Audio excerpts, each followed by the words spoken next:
Pledge allegiance to the flag of the United States of America and to the republic for which it stands, one nation, under God, indivisible, with liberty and justice for all.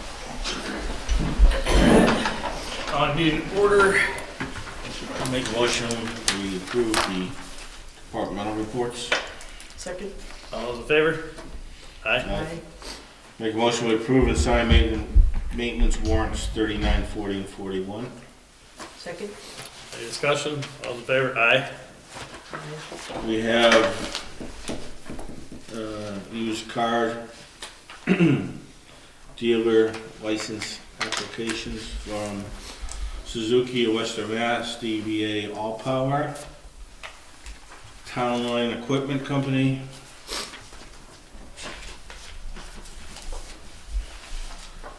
AMAJ, DBA AJ's Auto Body, and a junk license from Suzuki of Western Mass. It's a Class 3 junk license, doing business as All Power, and a motor vehicle junk license from Naraki's Inc., DBA Auto Salvage. Make a motion to approve. Second. Any discussion? All those in favor? Aye.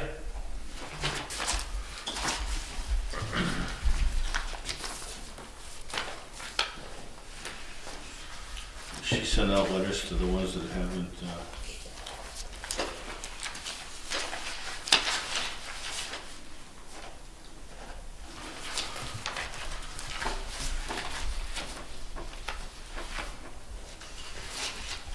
We have some common victualers licenses.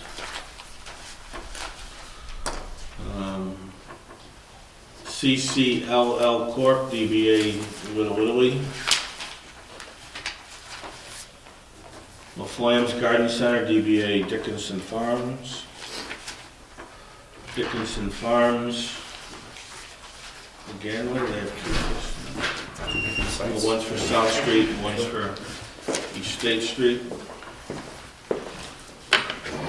Early Lug. Olivia Dupre, DBA Olivia's Hair Salon. Cumberland Farms. CBS Red Fire Farm. Alright. Again, we're short a few, Chris, Yeah, actually, the Booster Club just came in this morning, so. well, we got, There's a few other shows. yeah, a few others that are. Any more discussion? All those in There's a favor? motion on the floor. Yeah. Second. I'll second the motion. Okay. All those in favor? Aye.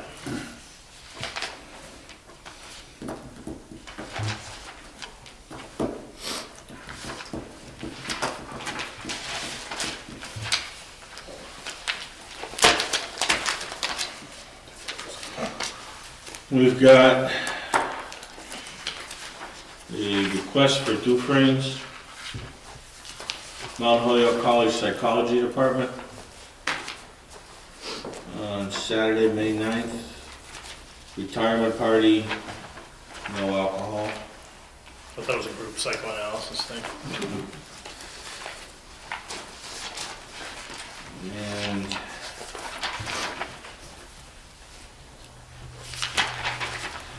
we have a Northeast Chevy GMC Truck Club request for August 14th. There's no indication on alcohol. Last year they didn't do They alcohol. didn't. No. I'm gonna write no.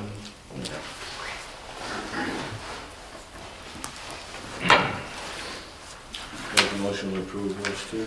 Second. Discussion? All those in favor? Aye. Aye. Jim, no flip-flops?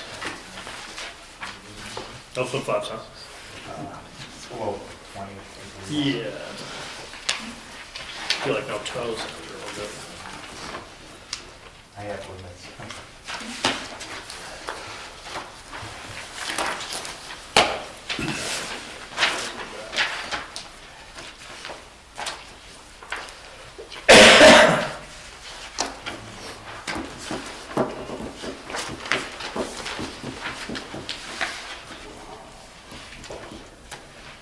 you get correspondence? I think I read that one. Give me a second.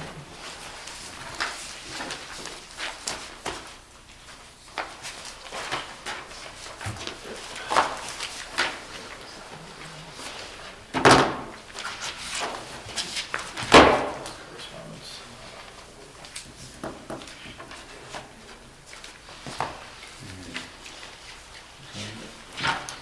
It's only 6:35. We got 2 minutes. I just want to let the board know that I did receive a phone call from Deidre Cabral from DEP. They came out with their final list of approved projects under the Safe Clean Water State Revolving Loan Program. We made it. We made the final list. Great. Talked with Dennis Setsko today. I invited him to come to the next meeting on the 20th to discuss our next steps. He was also going to check with rural development to see what the status was of that application, and hopefully we'll have all our information ready to go for this project at the next meeting. Have we spoken to rural development? No, I haven't spoken to him. He was going to speak to his people, the people there, and come back in with it, so I'd rather leave it up to him to keep plugging them in, going forward from there. Which I thought was good news for us. Great news. Um, And it's for the $7,594,000 sewer expansion project. So,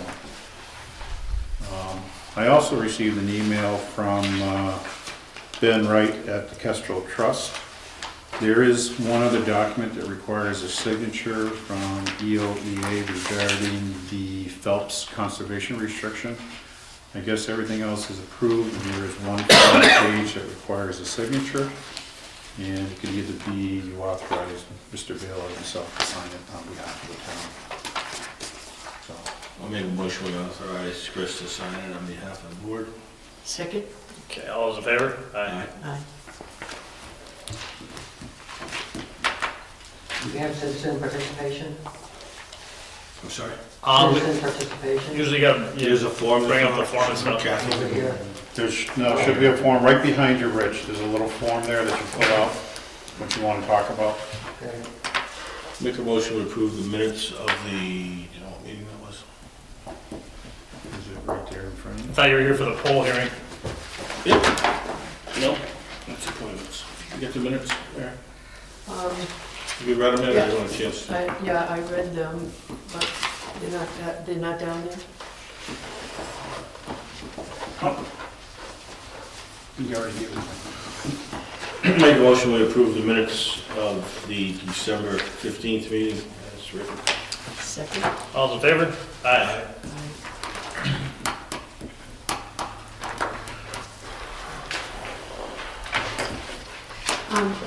Chris, is it possible, if we have a couple minutes, just to review that, the plan that's been approved, we're on that list, just to update people? What you just went over, Deirdre's. Yeah, I just have to remember what the 7.5 million part was. I think that was the initial extension of the sewer from Five Corners, I believe, up to the center of town. I think we were talking maybe around West Street area, maybe extended to. That was supposed to be phase one of the three-phase project or two-phase project. At the same time, we were looking at, when we extended the pipe up to there, to extend a line down Crescent Street to be able to take the system that is feeding into the community septic system there and to feed it into the regular sewer system. That would avoid some potential issues of going forward and having to deal with annual inspections that are now going to start being required of us of any system that is hooked up to that system now. So that would that do away with the, Community septic, yes. so that could be taken out of there? That would be taken out completely, and yes, it would just Free up be, that site? yep, just go right straight through as part of the regular sewer system. And with that, if we did you work on any figures with Mark over the vacation like you were? No, I didn't get around to doing that. I want to talk with Dennis a little bit and see where we are with the rural development, to see what the potential grant feedback would be on that. Because I know he said it would be up to, but it could be anywhere from 17% to the 25% reimbursement factor, so I want to see So if maybe you we don't, can... do you think it would behoove us though to do those figures? Oh, yeah, Withdraw from- oh, yeah, like I said, I just want to talk with Dennis a little more and go through them. Because I know he said those are rough figures, and I just want to make sure that we're, I have a good set of numbers before we start running all the various machinations of the ways of funding the projects. If you guys don't have any opposition, I will call on Richard now for his public comment. We haven't started hearing at 6:45, just so you know. 5 or 10 minutes. We had to start at 6:45 by a lot, that's all.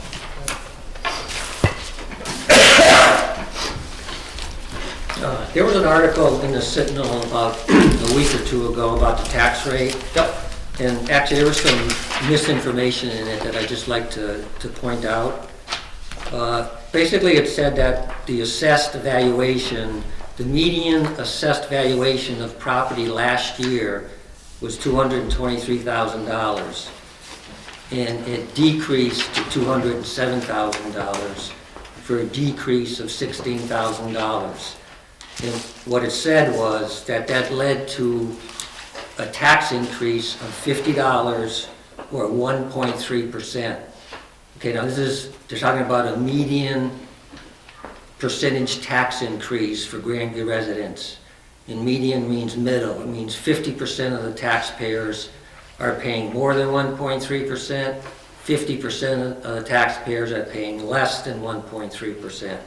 Now that percentage seemed really low to me when you look at the tax rate, at the percentage increase for the tax rate itself, which was 9.1%.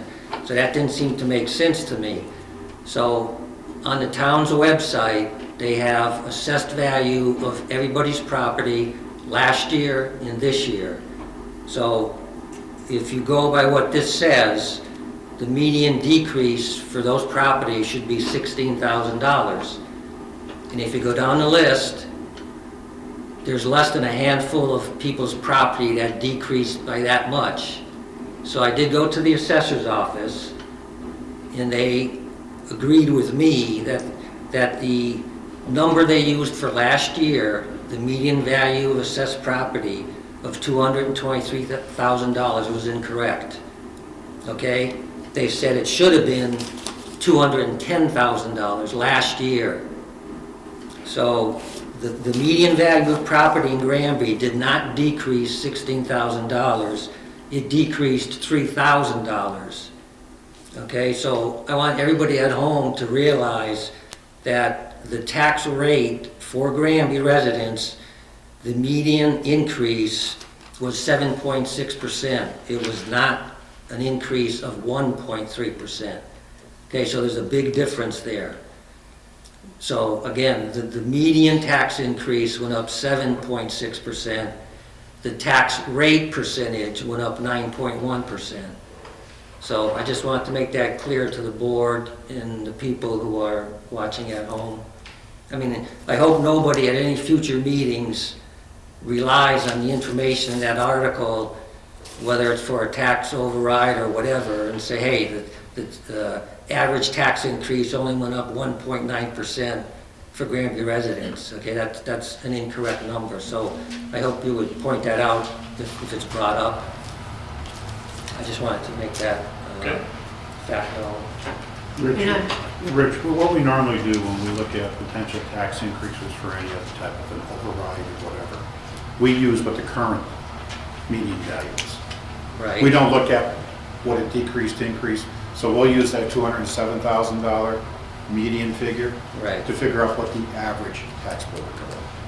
Right. Okay, that's what we would use for, say, if we bring a school project forward or we're bringing out some other project forward. That, based upon having to come up with, say, $1 million, this would be the average. Tax rate increase, this would be the average tax impact. Right. Okay. We don't go back and look at the prior years, we use whatever the current number is that the Board of Assessment uses. Right. So I don't want any taxpayers to use this as a fact to say that the taxes only went up 1.3%, so why can't we do X, Y, Z? Yep, no, that's I mean, fine. that's my point. Yeah. We have another 6% that we can play. Right. Okay, All right, thanks. Thank you, Rich. Thanks a lot, Rich. Lisa's right here from the commission too.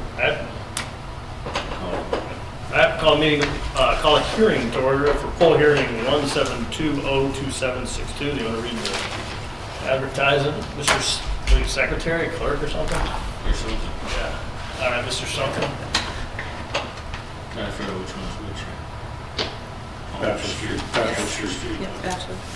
The Select Board will hold a public hearing on Monday, January 5th, 2015, at 6:45 in the Senior Center building located at 10B West Street, State Street, Granby, Mass. To grant permission to National Grid to locate poles, wires, and fixtures, including the necessary sustaining protecting fixtures along and across the following public way.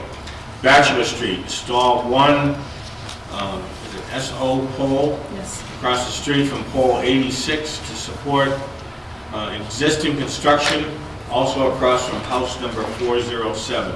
The location begins at a point approximately 1,282 feet northeast of the center line of the intersection of School Street. Location approximately is shown on plan number 172027662 dated November 26th of 2014. Also, for permission to lay and maintain underground laterals, cables, and wires in the above or intersecting public ways for the purpose of making connections with such poles and buildings as each of said petitioners may desire for distributing purposes. Copies of the proposal plan, Bachelor Street, Granby, Mass. number 172022762, Granby, Massachusetts, are available at the Select Board office at 9 a.m. to 3 p.m. Monday through Thursday, 9 a.m. to 12 noon on Friday, located at 10B West State Street, Senior Center Building, second floor, Granby. Select Board, Mark Bale, Mayor McDowell, Louis Perry. All right, go ahead. Hi, Lisa Jasinski with National Grid. We're looking for permission on Bachelor Street to set the pole across from an existing pole. Right now, we have what we call a reverse corner, which puts the pole in a way that we would have to anchor it into the street.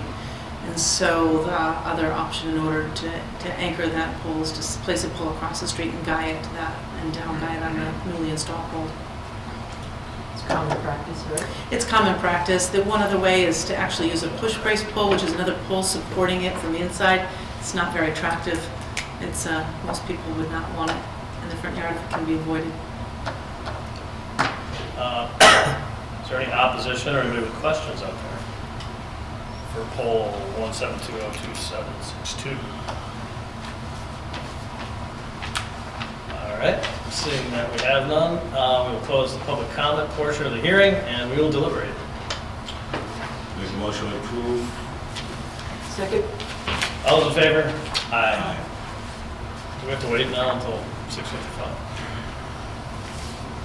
We're expecting more controversy on that. We actually have had controversy on polls before. We have. I think I have PTSD from Want to polls. sign it?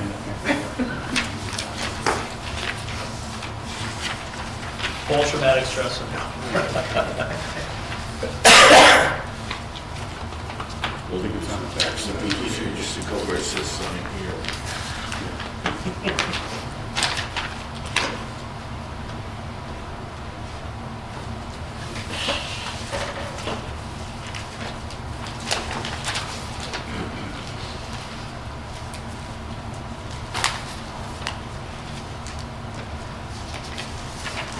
I have a new poll in my yard. With all the changes for the MBI project, I guess, I don't know. I noticed it one day. what street? Easton, there's two poles, still there's two in there. I don't know if they do or not, but New that it was replaced or a new location? must be new that was replaced because you're still holding on to the one right next to Oh, it. okay, yeah. Why do they have so many 2-foot sections of pole? It's like they've chainsawed and left them near the existing poles too. Well, they have to wait for everybody to remove. What happens is that, we set in this area, so we set the pole, we transfer our equipment, they cut off that portion, and then the next one down, whether it be cable TV. Oh, okay, then they cut off a little bit more. Mhm. And then we go, and if, we go and pull the pole butt when everybody's off. Okay, makes sense. Mary's gonna make sure we actually sign what we're supposed to, so there you go. Well, I was gonna check. I missed mine too, so. Oh, we have two spots? Yeah. You ready? That's that. Go. Excuse me, we'll call the poll hearing to order for poll 18394-962 on Aldrich Street. Legal notice, public hearing, Town of Granby, Mass. The Select Board will hold a public hearing on Monday, January 5th, 2015, at 6:55 p.m. in the Senior Center building located at 10B West State Street, Granby, Mass. to grant permission to National Grid to locate poles, wires, and fixtures, including necessary sustaining and protecting fixtures along and across the following public way. Aldrich Street, National Grid to install one SO pole for the support of existing poles. Location is approximately 367 feet east of the center line of the intersection of Amherst Street. Location approximately is shown on plan number 18394-962 dated December 4th, 2014. Also for permission to lay and maintain underground laterals, cables, and wires in the above or intersecting public ways for the purpose of making connections of such poles and buildings as each of said petitioners may desire for distributing purposes. Copies of the proposed plan, Aldrich Street, Granby, Mass. number 18394-962, Granby, Massachusetts, are available in the Select Board's office 9 a.m. to 3 p.m. Monday through Thursday, 9 a.m. to 12 noon on Friday, located at 10B West State Street, Senior Center Building, second floor, Granby Select Board, Mark Bale, Mary A. McDowell, Anderson, and Barry. Published Friday, December 26, 2014. Okay, we'll now ask Lisa to explain her request. The request is a very similar request in a different location. We have a reverse corner on Aldrich Street we're trying to correct with a supporting pole across the street. We refer to as a stub pole. All right. We would guy it to that pole and down guy it there. Anybody want to speak in favor of this poll? Okay. Anybody want to? Just have a question, what happens if someone objects to that? Are you talking about the leaning pole? that Well, no, supports- that's called a push brace. The pole that leans to support an existing pole, that's called a push brace. A stub pole is placed across the street from the existing pole, and then we guy it to the new pole across the street and then down guy it. Oh, I see. So if the pull on the pole is towards the field, you have to support it, and the support would have to go into the road in order to get proper, a guy or an anchor would be in the road, so we can't place it there. We set a pole across the street, guy it to the pole across the street, and then down guy it there. And then, and if we can't get that in, we consider a push brace to keep it, to keep I live it. on Bachelor Street, and right across the street, the wire comes across the street that's connected to a tree. I assume Yeah, that's temporary. Well, I'm not sure where this is. We used to, years ago, there was a common practice of guying some of the trees, guying some of the poles into trees. And that was an alternative, but when we come across those and it's time to change a pole, we like to take them out and put them in the ground. Okay. Anybody against? All right, we'll close public comment and deliberate. Make a motion to approve. Second. All in favor? Aye. Aye. That's really fast deliberation.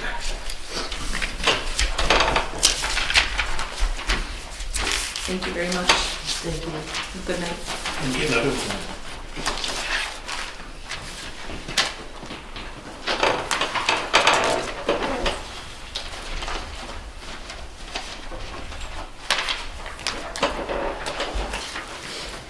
What's that?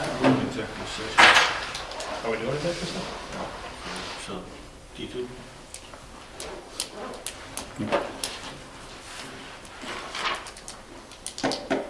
Next thing we have on the agenda is discussion of our travails with South Hadley Fire Station 2. Owned by Chief Anderson and Chief Wishart up There we go. for the discussion. There we go. We received a letter, we had sent a letter requesting requesting that South Hadley Fire District 2 meet with us and discuss our concerns about coverage for fire. And we had basically made some offers to make things run more smoothly for them. And they have sent a letter in response, which Clerk Barry, Dated December 23rd, 2014, to the board.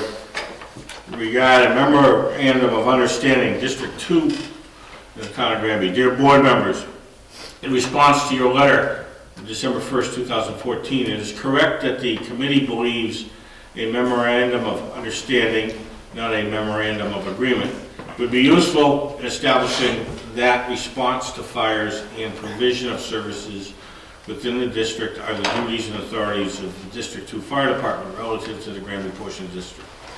Our review of your most recent unilateral MOA shows that you failed to deal with the proposals we set forth in our October draft of an MOU submitted to you for your response at our October meeting, copy of which is attached. As we stated, there is no current issue with the provision of ambulance service by the district to its residents in Granby. As you know, the service zone plan you developed for your community does not provide for any involvement by the district ambulance. We did not, however, nor do we agree with the district's exclusion. However, we have been ordered by the State Office of Emergency Medical Services not to provide ambulance service to your community unless requested to do so. Therefore, we have not provided any such service since we received the order, nor will we provide any ambulance service to your community unless formally requested by you or the SCP is amended to include our participation. While we disagree with the SCP and the OEMS order, we will continue to abide by it. As far as response to fires or fire-related incidents within the district, our department is more than capable of responding to any and all incidents without assistance from your fire department. And therefore, we have determined that there is no need for assistance from your fire department unless aid is formally requested by us pursuant to our mutual aid agreement. We refer you to our MOU submitted to you in October, a copy of which is attached. We are unaware of any issues related to water service which require inclusion in an MOU. The only issues we believe are or may be issues with respect to fire service operations is the notification of the district fire department of incidents within our jurisdiction by the Granby PSAP. In the past, there have been issues of appropriate notification of our fire department of such events. As the fire department responsible for all responses to fires and fire-related emergencies, parentheses, fire calls, in that portion of Granby within the district, it is essential that we be notified immediately of all 911 fire calls by your PSAP. We believe a written agreement to this effect will be beneficial to the residents in our fire department. Therefore, since ambulance response, fire response, and water service are not in dispute, the only issue that we believe need to be addressed by an MOU are the above PSAP notification and an acknowledgement by you that fire inspections and investigations other than those by the forest warden, identified as fire warden in your letter, be performed by District 2. With respect to your request that we pay for 10% of the cost of your PSAP, we are requesting that your PSAP simply transfer the request for fire department response to the Fire District 2 Fire Department. We are not asking for dispatch services. Due to the holidays, we were unable to be ready for a December 30th meeting as you suggested. However, we are very anxious to meet with you as soon as possible, and hopefully we will finally be able to resolve all the above MOU items and put these matters behind us for the benefit of our residents. Would you please forward a couple dates to us that work for your board, and we will pick one and post a meeting in our offices at 20 Woodbridge Street. Looking forward to meeting with you soon. South Hadley Fire District 2, Prudential Square.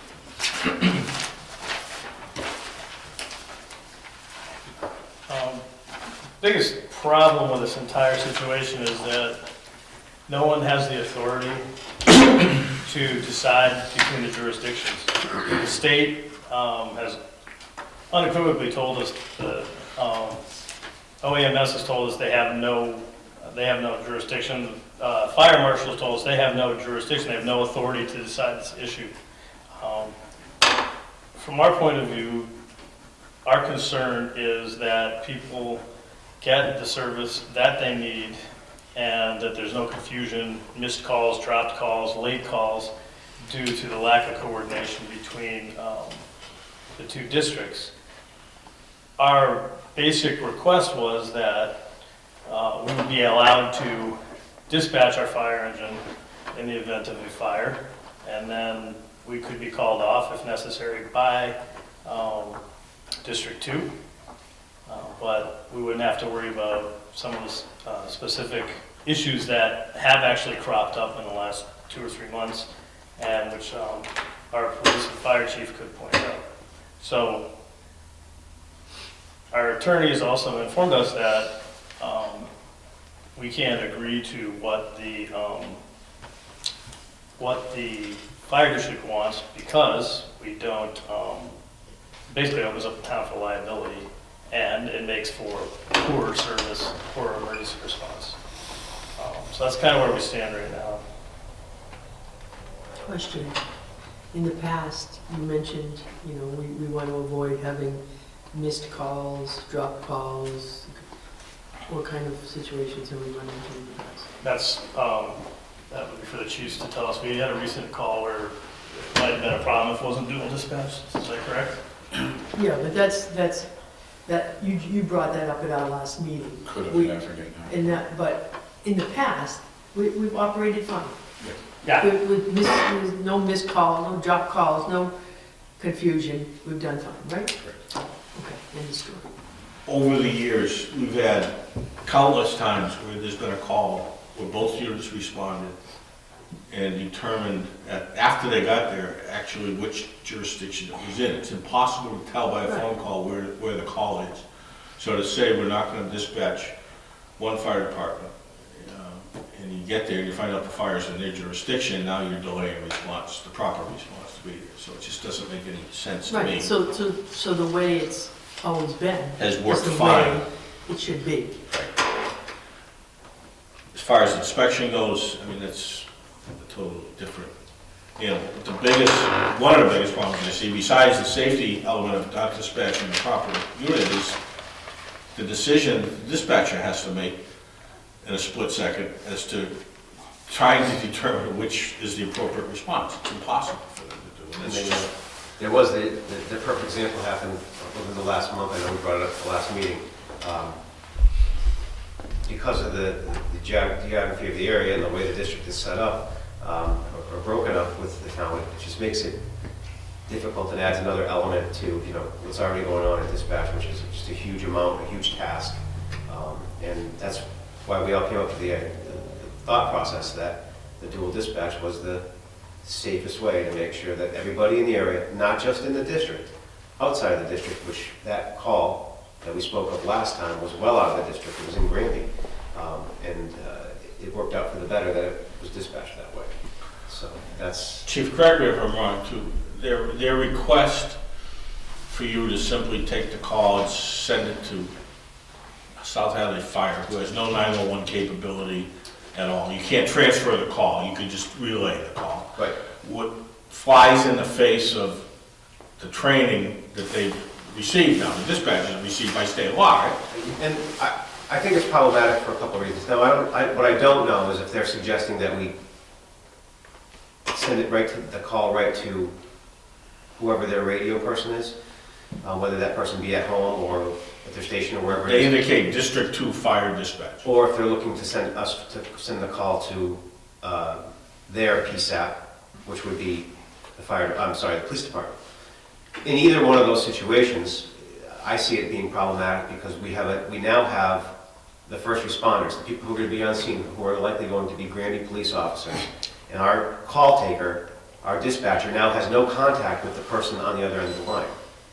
I see that as problematic, just dumping the call to South Hadley and saying, here you go, it's your fire, hanging up, and now, you know, that flies in the face of what our dispatchers are taught in terms of stay on the line, get as much information as you can, and update those units as you go. To just answer the phone call and simply say, okay, we're transferring you to South Hadley Fire, or even to just dispatch them.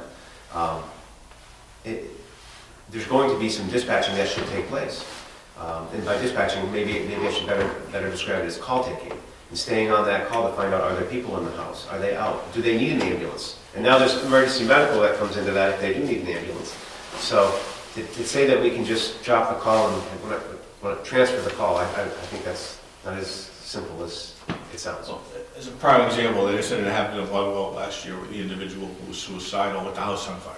And he's armed and suicidal, and it was much more than a fire scene when all was said and done. And had that happened here in this situation, you would have dropped the call, had no contact with the caller, and the fire department would have got into a shooting situation with no potentially information that they needed to handle, so. It just sets up a very difficult situation, and I think if we're worried about dropping phone calls and missing things, I think that sets up the opportunity for it.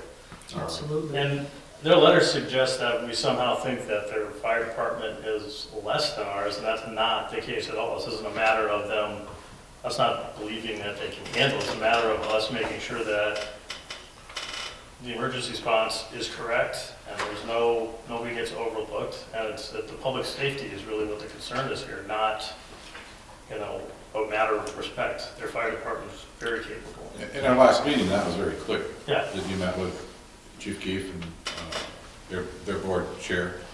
And that was our only issue, was the need to dual dispatch to ensure that those areas are covered. From your experience, Russ, if you had a working house fire in that area, it would be almost inconceivable that both departments wouldn't be involved anyway. Yeah, definitely. Whether it be in District 2 or in Granby, you're both going to wind up most likely responding. We had a call on 12 Jacqueline Circle here a month ago. It's over the side of the river, which is ours, and they're our first call to help us. And everything works fine, so. And furthermore, they have no jurisdiction over our dispatch. They can't tell us what to do with our dispatch, and we're going to continue to do what we think is best for our people, our citizens within Fire District 2. I think that has to be the bottom line, right there. That is the guiding And principle. that is our guiding principle. We're intelligent people. We've tried our best to work this out, and it's not working. We've actually gone backwards Yeah, from it's... productive, where we were getting with But- our IMA and all the things in this last letter, totally ignored the IMA language, totally ignored all the dispatch things that Chief Wisher had put forward and started down a whole different road. And the second principle, after basically the health and the safety of our residents in District 2, is we have a fiduciary responsibility to the town of Granby in terms of incurring liability. And our attorney has told us, this is what you need. Our attorney has made up an IMA that covers the concerns of the town of Granby in terms of liability. We can't go against that. We'd be opening ourselves up for a lawsuit if something actually were to happen. So we are respecting Fire District 2's firefighting ability. It has nothing to do with that. We respect what the authority, what they would have. But they have to understand, and they have to be willing to work with the fact that town of Granby has some liability, and that we have to make sure, regardless of our people being in Fire District 2 or not, we're going to make sure that they get the best emergency response that they can have. And I think to make it plain, if we were to receive a call, for instance, on Dressel Ave, you got a 911 call, it was a house fire, Dressel Ave in Belchtown, would you not dispatch our fire also? Absolutely. I mean, And Belchertown. And Belchtown. And the same thing over on Miller Ave or East Street in South Hadley with this. And they would call us off if they didn't want us there. Right. So this is no different than any other Right. town that we're dealing with. No, it's exactly the same. And, I guess maybe the frustrating part of all this was, in terms of concession, I thought the town really conceded everything with the exception of the public safety and the liability concerns that are legitimate. And that didn't really have any effect on District 2's response, because District 2 could still respond, and in their areas, they would still have their jurisdiction. Everything that they wanted, or suggested, or felt they needed to have, was part of what we had discussed. And I don't know how much further you can go over the table to get toward an end, especially when you look at, I think as Mary just said, that was the guiding principle, was public safety. And I don't know what else could be done in terms of conversations along that line if the other parties won't listen or have that same, or even entertain that conversation. Well, I mean, we not only conceded fire inspections and fire investigations, we actually opened up parts of Granby that are not part of Fire District 2 for dual response, just because that would make it even more clear that we were going to have those two fire departments respond and to guarantee the safety of our people in Granby. So, So when do we get to the point of not continuing to? well, right now they're asking Discuss for a this. meeting. I would suggest that we meet. We asked them for a meeting, and they've asked us for a meeting. I think that we should meet. And is there an agenda for this meeting or Um, just? and are we going to meet as a board? If we're going to meet as boards, then that's, I'm having a hard time. Can I ask the board to at least give a directive to our police chief that he continue dispatching as he dispatches now, so that he doesn't get caught in a ringer Yep. between the two, that until he is notified differently, he's to continue dispatching as he has for the last umpteen number of years. So moved. And I think we should couple that with a directive to the fire chief to continue response as he has for years until he gets it. And I don't have a problem with that either. And I'm just saying, I just want to give our two chiefs something from this board that says, continue operating as is until further notice, pure and simple. Second. As amended? All right, all those in favor? So I guess our next step would be to send a letter or some dates. My answer is I want to send a letter saying that the board has directed our two fire chiefs to continue responding to that area and dispatching to that area as we have been in the past. And if they wish to meet with us, give them 2 days to sit there and basically tell them, we disagree with their MOU, pure and simple.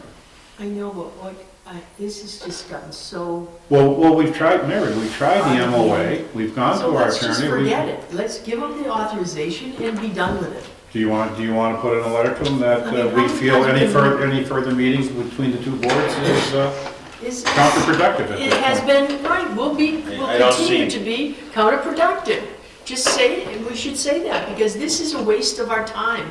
We've, as been noted, we've conceded to different things, we've done that. I can't talk about this anymore, because I think we're being played in a sense, and I don't like to be played. I agree with Mary that I don't see where we could concede anything else that we've already conceded. So do you want me to write a letter saying that? That's our the position board- and- Our position is until further notice, we feel any further meetings are counterproductive. And I do think we should say something about our attorney, as we're operating under the premise of working with an attorney who says the only way to do this is through our. We're under advice of special counsel. Right, so that's what I would do. Is that what this board wishes? I mean, personally, I'd like to have some kind of meeting, but if you guys outvote me, I'm not going to be kicking and screaming about it. I don't see where it's productive at this point. No, I don't either. We've been strung along. We've conceded. The only thing we haven't conceded is our ability to respond to a potential fire in our own town, and I can't see us ever conceding to that. Right. So, And to be honest with you, my own personal opinion is we continue to conduct operations until we're told differently. until we receive instructions from either a court of law That's right. or a oversight agency that says we are no longer allowed to respond to that area. That's right. That's what I would do. And, you know, just that thing that happened last month. You said, when you got out there, it was business as usual. I mean, even after all these discussions and all this. Well, I think that's important to note, that the two departments are not Yes, having an issue it's- working together. That's I don't right. know. I don't know. You know, they get there and they operate the way they're supposed to, like professionals on both ends. And that's what's important. And so I think what's really. It's worked for 75 years, it continues to work. Exactly. So, It's really become a political issue, and it's not a service issue. It's not a, and it's gotta be, One's better we than have the to other. focus on service. You And can't that's it. solve an emergency situation where a decision has to be made with a political decision, because Exactly. there's too many variables there. Okay? I expressed You my guys don't need that in writing? mild disagreement, that's Or it. do you? We got to vote, they know what to okay. do. Well, yeah, we'll have it in the minutes, right? Yeah. Any other concerns, chiefs? I think that's it. No, as long as we have a direction as to, You have a directive from your oversight board? It'll work.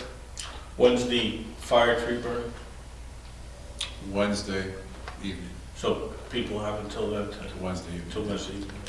This weekend, well, when I was there on Sunday, or on Saturday, it looked like there were probably about 20 trees maybe. Yeah, there's 20 or 30 there now, it's not a big pile.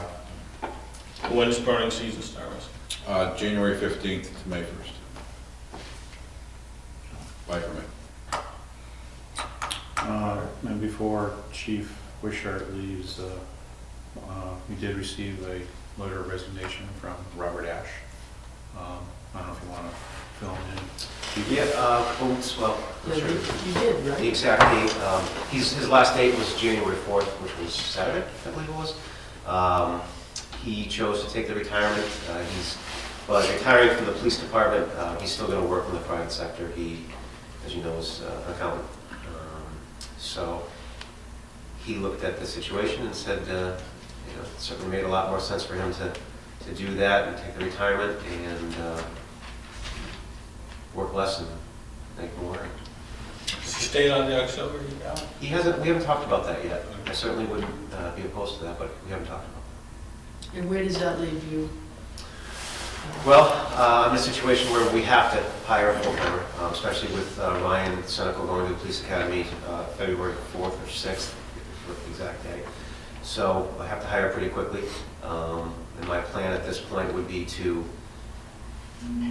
hire that person to fill Bob's spot, put them on a temporary waiver with the academy, which means that he can work in that person can work in their full-time capacity between now and when he goes to the academy. I think it's 180 days. We won't need that much. The next academy after the one in Agawam, I'm sorry, the one in, maybe myself here, the one in Springfield, that will be starting in February. There'll be one starting in August. So the timing will work out bad for that in that standpoint. So right now my plan to fill that position would be to post it tomorrow or the next day, move forward as quickly as possible with the hiring process and the hiring committee. And hopefully, if things go well and the timing works out well, to have an applicant from the board, the Selectboard that is, for hopefully the first meeting in February. Hopefully that's not too aggressive, but that's my plan.